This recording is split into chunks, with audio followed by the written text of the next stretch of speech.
welcome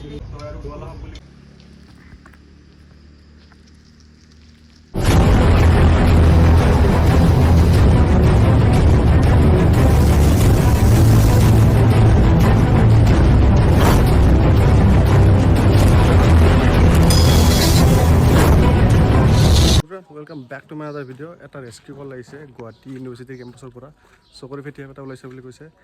তো গৈ পেলাই ৰেস্কিউ কৰিম হকতো চলো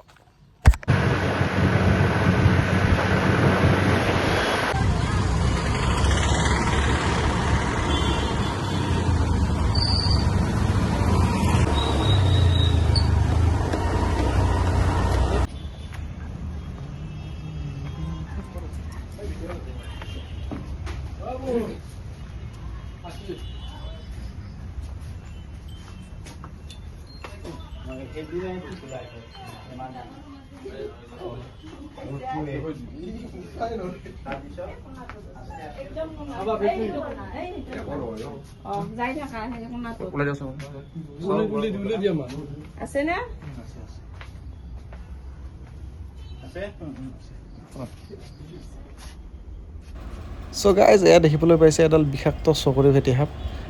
কিচেনটোৰ ভিতৰতে সোমাই আছিল আৰু মই তাক অলপমান বডিটো টাচ কৰি দিয়াৰ লগে লগে সি বহুত বেছি এগ্ৰেছিভ হৈ গৈছিলে আৰু আমি এতিয়া সাপটো সেফলি ৰেস্কিউ কৰিম তাকো হাম নকৰোঁ আমাকো যাতে বাইট কৰিব নোৱাৰে তো আমি এতিয়া সাপটো ৰেস্কিউ কৰিম আপোনালোকে চাওক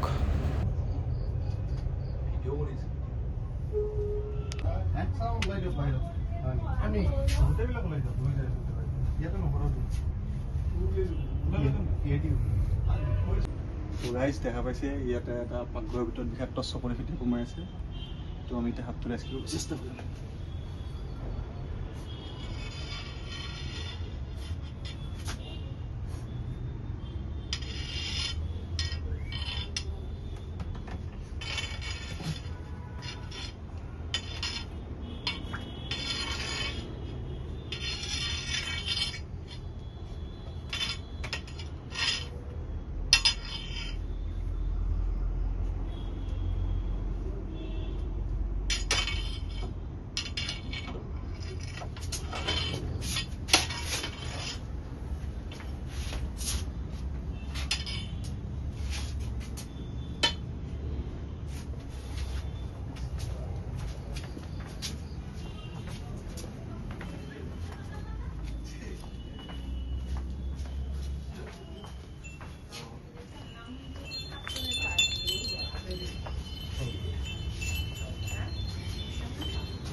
কিবা খাই লৈছে খাই লৈ পেলাই সেইকাৰণে যোৱা নাই চাল পেলাই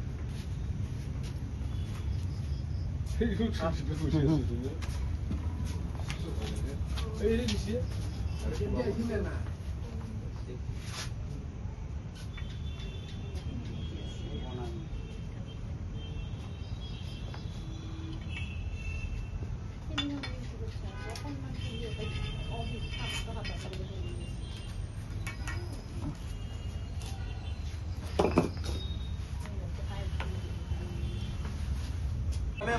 তো গাইজ ফাইনেলি সাপটো ৰেস্কিউ কৰা হৈ গ'ল আৰু আমি ৰেস্কিউ কৰাৰ লগতে মানুহখিনিক এৱাৰনেছ দি দিলোঁ যে সাপ আমাৰ নেচাৰৰ কাৰণে কিমান বেছি ইম্পৰ্টেণ্ট হয় তো তাৰ কাৰণে মানুহক সাপটো ৰেস্কিউ কৰাৰ লগতে এৱাৰনেছ দিয়াটো বহুত বেছি প্ৰয়োজনীয় তো ভিডিঅ'টো আপোনালোকে শেষলৈকে চাওক আমি সাপটো এতিয়া ৰিলিজ কৰিব যাম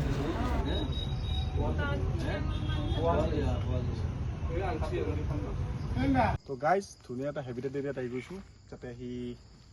ইমান দিন থাকে ইয়াতে ধুনীয়াকৈ খাই লৈ থাকিব পাৰে বাচি থাকে তো আমি তাক নেচাৰেল হেবিটেট ৰিলিজ কৰি দিম আপোনালোকে ভিডিঅ'টো চাওক